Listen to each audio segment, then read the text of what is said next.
بسم اللہ الرحمن الرحیم۔ السلام علیکم ورحمۃ اللہ وبرکاتہ۔ عابد راجہ چینل کی طرف سے آج میں اپنے دوستوں کو رسول اللہ صلی اللہ علیہ وآلہ وسلم کا ایک بہت ہی پیارا فرمان سناؤں گا۔ آپ دوستوں نے اس پر ضرور عمل کرنا ہے۔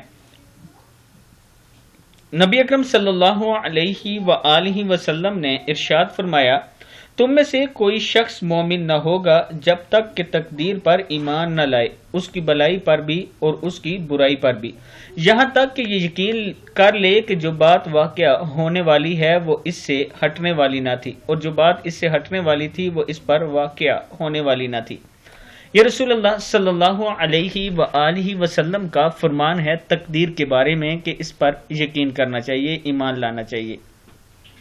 میں اپنے دوستوں سے گزارش کروں گا کہ اس پر آپ نے غور کرنا ہے، اس حدیث پر، اور اس کو جیسے آپ صلی اللہ علیہ وآلہ وسلم نے فرمایا ویسے اس پر ایمان بھی لانا ہے اور یقین بھی کرنا ہے، اور اس ویڈیو کو آگے ضرور شیئر کرنا ہے۔ السلام علیکم ورحمۃ اللہ وبرکاتہ۔